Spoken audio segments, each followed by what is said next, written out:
세계 증시 소식을 빠르게 새벽 배송해드리는 글로벌 증시 시간입니다. 연합인포맥스 임하람 뉴욕 특파원과 함께합니다. 안녕하십니까? 네, 안녕하세요. 네, 안녕하십니까. 먼저 간밤 뉴욕 증시 흐름부터 정리해 주시죠. 네, 미국 현지 시간으로 11월 13일 수요일 거래가 마무리가 됐습니다. 뉴욕 증시 3대 지수는 혼조세로 거래를 마감을 하는 모습을 보였는데요. 미 대선 이후 계속해서 뉴욕 증시 강세를 이끌어왔었던 트럼프 트레이드가 전일부터 조금 주춤하는 분위기입니다.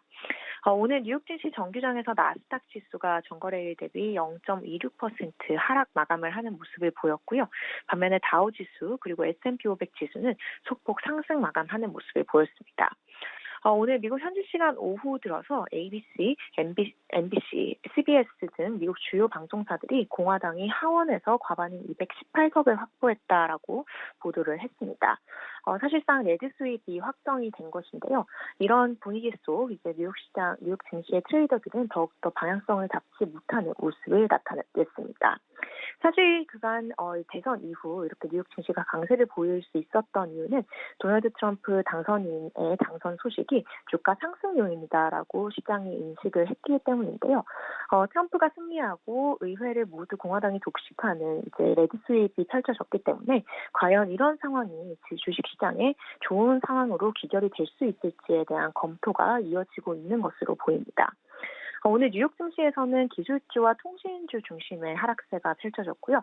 헬스주 그리고 유틸리티 업종도 밀리는 모습을 보였습니다.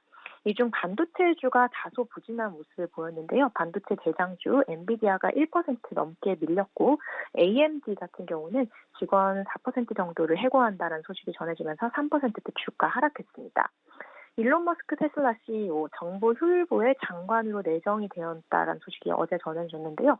테슬라 관련해서는 오늘 이제 사이버 트럭을 다시 올해 들어 6번째 리콜한다는 소식이 전해졌고요. 테슬라 주가는 0.5% 정도 상승하는 모습을 보였습니다. 네, 경제 지표 말씀을 해주셨는데요. 이날 발표된 주요 지표는 어떤 것들이 있었나요?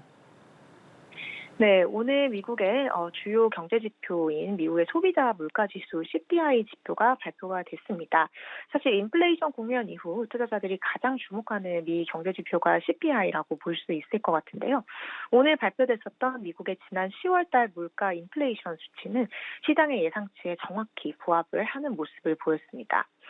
미국의 지난 10월 소비자 물가 지수는 전월 대비 0.2% 오르는 모습을 보였고 변동성이 큰 식음료 그리고 에너지 가격을 제외한 근원 CPI의 월간 상승률도 0.3%로 시장 예상치에 그대로 부합을 하는 모습을 보였습니다. 특히 이제 연준이 가장 중요하게 본다라는 슈퍼코어 물가, 주거비를 제외한 근원 서비스 물가 같은 경우는 넉 달 만에 오름세가 둔화하는 모습을 보이면서 시장에는 약간 안도감으로 해석이 될 수 있는 여지가 있었는데요. 이 물가 지표 자체를 좀 평가를 해봤을 때는 좀 좋은 면과 안 좋은 면이 동시에 좀 혼재되어 있다라고 전문가들 분석하고 있습니다. 지금 주거비 상승세가 계속해서 이어지고 있는 상태이고요. 인플레이션 수치가 예상 수준에 멈추기는 했지만 여전히 높은 수준을 유지를 하고 있습니다. 그렇기 때문에 전문가들은 10월 물가 상승률 지표를 보고 아주 환호할 정도로 좋게 나온 것도 아니지만 동시에 크게 걱정할 정도도 아니다라는 전반적인 평가를 내놨습니다. 내일은 이제 소비자 물가를 선행한다라고 알려져 있는 도매 물가인 생산자 물가 지수가 발표가 될 예정입니다. 네, 그리고 트럼프 행정부와 인플레이션 속에 미국 중앙은행의 상황도 복잡해진 것 같습니다. 금리 전망은 좀 어떻습니까? 네, 지금 도널드 트럼프 미국 대통령 당선이 확정이 되면서 사실 미국 연방준비제도의 금리 인하 경로에 차질이 갈 수 있지 않을까라는 걱정이 시장 한켠에서는 굉장히 좀 강하게 있는 상태입니다. 그도 그럴 것이 주식시장의 주가를 부양하는 이제 가장 확실한 요인 중에 하나가 미 연준의 금리 인하였는데 이 금리 인하에 차질이 생기면 어떡하나라는 걱정이 고개를 들고 있는 상태이기 때문인데요. 이 트럼프의 정책 특히 이민 정책이라든지 관세 정책이 현실화되면은 미국의 인플레이션이 다시 가속화할 수 있습니다. 인플레가 가속화할 경우 미 연준의 금리 인하 속도가 좀 느려질 수 있다는 우려가 있는 상태이고요. 특히 레드 스윕이 현실화된 상황에서 미국의 부채 문제 등이 다시 한번 연준의 발목을 잡을 수 있겠다라는 분석이 나오고 있는 상태입니다. 시장에서는 내년에는 우리가 원래 예상했던 것보다 금리 인하가 조금 느린 속도로 일어날 수도 있겠구나라는 가능성을 염두에 두고 있고요.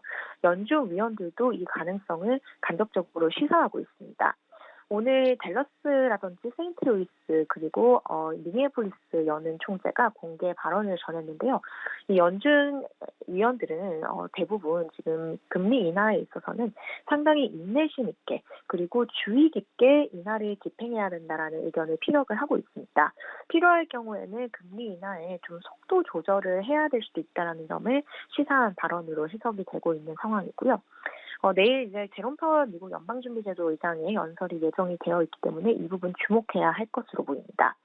한편 지금 금리 선물 시장에서는 당장 다음 달에 예정된 연준의 12월 FOMC 연방공개시장위원회에서는 금리가 25bp 인하될 것으로 보고 있는 상태인데요. 오늘 기점으로 이 금리 선물 시장에서 12월 연방준비제도의 금리 25bp 인하 가능성은 80% 넘게 이제 유력한 수준으로 반영이 되고 있습니다. 네, 글로벌 증시 상황 알아봤습니다. 연합인포맥스 이마람 뉴욕 특파원과 함께했습니다.